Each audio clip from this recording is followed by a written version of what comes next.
Did you do anything prior to opening the doors so you would have the ability to hit the ground running? I did actually. So my office opened May 1st of 2023. So way back in the calendar, the very first office event I did was in February of that year. So I did not have a physical location. I did not have an address, did not have a phone number.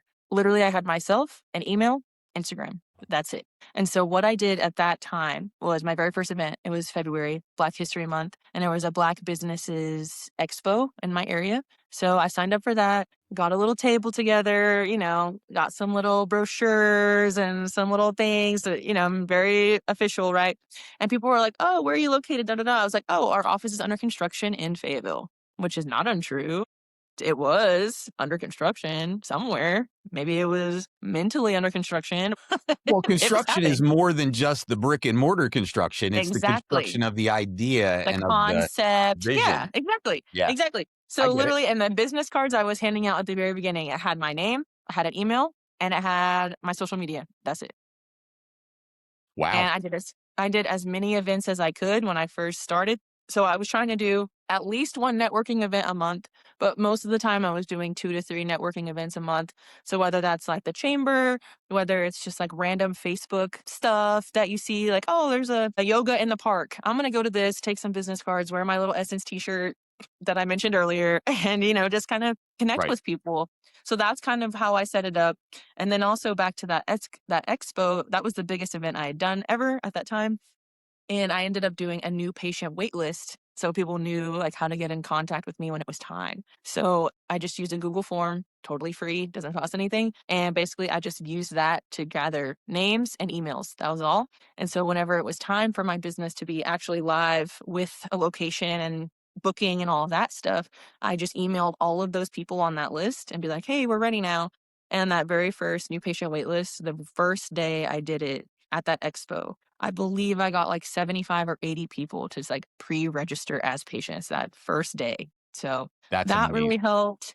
I'm also really big on social media. So people have been following me since I was in school on Instagram, TikTok, Facebook, even. And I was just kind of keeping up with people. Like, when you're not licensed, you can't show videos like adjusting or anything like that. Sure. Obviously, don't do that. But what I did do was like, here's what we did in class today. We did this, this, this, woo, woo, woo. And then kind of just educating people like on what chiropractic is while I was still in school. Then once I got my license, then I could be like, this is actually what I'm doing. This is what's up. So you can actually show videos of you like adjusting people and this and that once your license comes in. And that was kind of my biggest thing was educating the community on what chiropractic really is and why they need to engage with an activity that is for your wellness. And people are like, "Oh, it's a waste of money.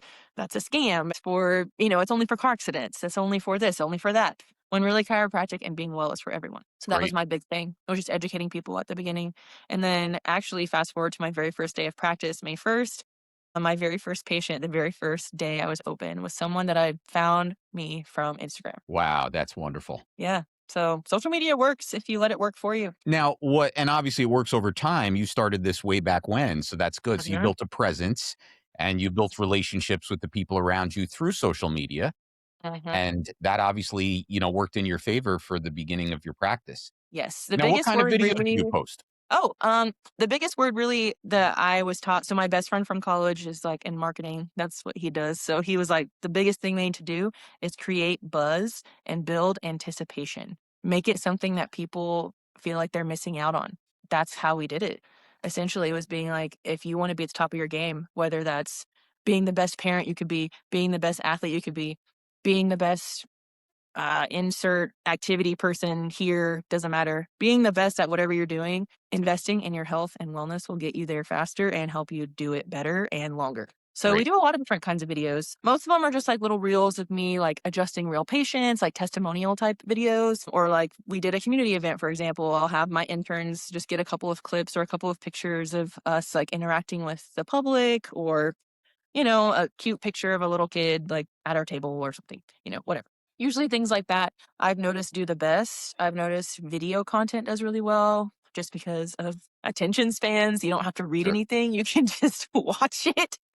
And Right. people like that, I guess, I don't necessarily do a bunch of videos with all the like loud cracks and I don't really do that necessarily. I just kind of do real life stuff. I don't know. My I don't son do all loves that. those my son's 22, he loves those crack Mm, videos, and he's like, "Dad, you gotta do more of these," and I'm like, "No, that's just not my jam. Like, it's not cool my for thing." people that are into it. Like, love it. Shout out Miami Spines. Like, people like that have taken over on like the sound ASMR pocket of chiropractic, which is great. And if that helps patients understand you and like learn more about you, then fine. They're Because really, cool. all we're looking is to just get you an invitation to learn more, Yeah, they're very entice cool. people. I just could not when Yeah. I'm adjusting, I can't walk and chew gum at the same time, you know? So No. either I'm recording or I'm adjusting. I don't like Yeah. to mix the 2 myself. It's That's just for me. yeah, it's just not my vibe Right, necessarily, but a lot of my patients think it's really cool when they, like, see themselves on our social media or they see their testimonials in our newsletter, stuff like that. They feel really part of it, you know? So,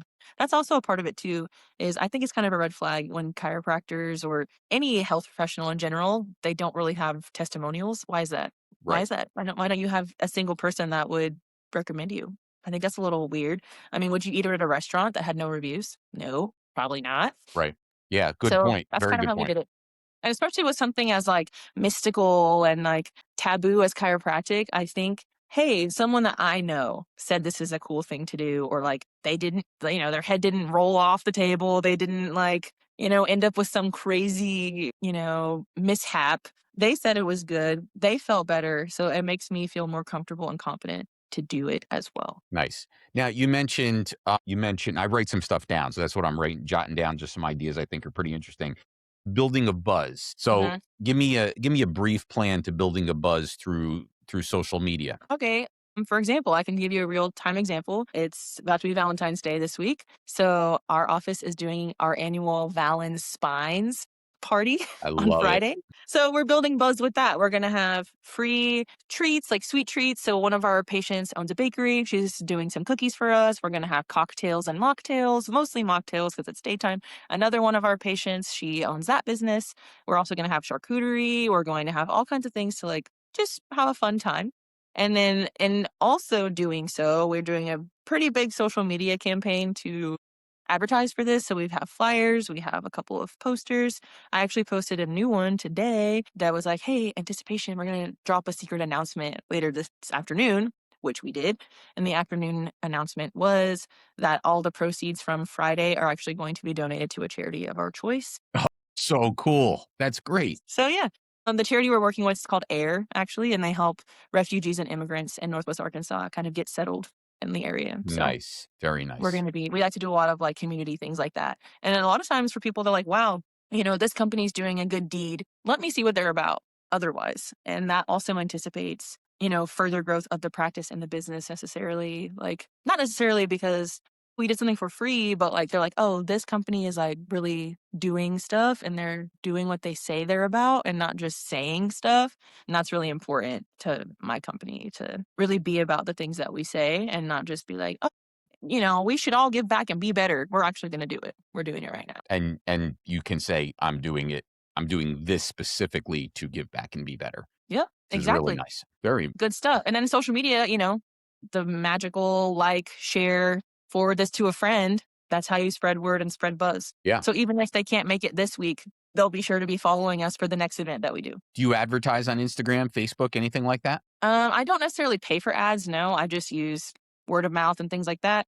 Oh, another good thing at the beginning that people do well, that I did, was a giveaway. So I did, like, I gave away a couple, like, care credit gift cards, basically. Mhm. So I'd be like, "Oh, like, 3 people that share and like and comment on this post are going to win care credit on their account that you can use for your visits, whatever those services may be." So that's another way you can, like, quote unquote give away care without getting in trouble for like double fee schedule or like whatever things like Nice. that is by doing a giveaway. So and that also spreads buzz because then one friend shares it with their friend who shares it with their friends and now Mhm. the whole town knows that you're doing a big event. And then we also like to do old school, print out some flyers, take them to coffee shops, take them to the student activity center on campus, stuff like that. We do a combination of both, but it's mostly online because most people, actually every person I've ever seen ever has a cell phone. So they probably have social media. So that would make sense to just advertise where they already are. You don't necessarily have to pay money or like put money towards ads or promotions if you just have natural organic following. You don't need to do that. Do you find people like spreading the message? Oh, yeah, especially if they think they're gonna get something out of it, even if it's the possibility to maybe win something, that's enough. Nice. We did that. We do it for merch too, so we'll be like, "Oh, we're gonna give away a free hat." Thousands of people liked it, followed, shared, all the things. So, They worked want a out. picture with that free hat.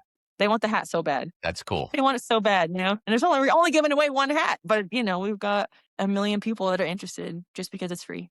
Doesn't even Very matter nice. what it is. Yeah, and they like being a part of something that's growing. That's really good. They do, and they can be like, "Yeah, this hat's limited edition." That's something else we do with our merch. It's all limited drops, so, like, once we do that design, we don't do it again. So people That's a feel great exclusive. idea. I'm gonna write that one down. People feel Limited. exclusive? They're like, "Oh, this is actually from last spring. You'll never get it, so don't look. It's not for sale." Kind of like, I mean, think about the biggest clothing brands we know. They do that. Yeah, yeah. You know, Everybody does that. Nike, That's great. Gucci, Coach. They put something out and they don't put it out again. Yeah, Like, that's think good, about and it your favorite pair of Jordans. They're not going to release those same fours at least for another couple of years. So if you don't get it now, snooze, you lose. yeah, they have a scarcity concept, Yes. and scarcity is really a good thing. A lot of Hmm. people think, you should just blanket everybody with your stuff and be always available. It's the exact opposite. I agree. I agree. The exclusivity of it, which is also, I think, brings a little bit of that air of like luxury to everyday things. Yes, very nice.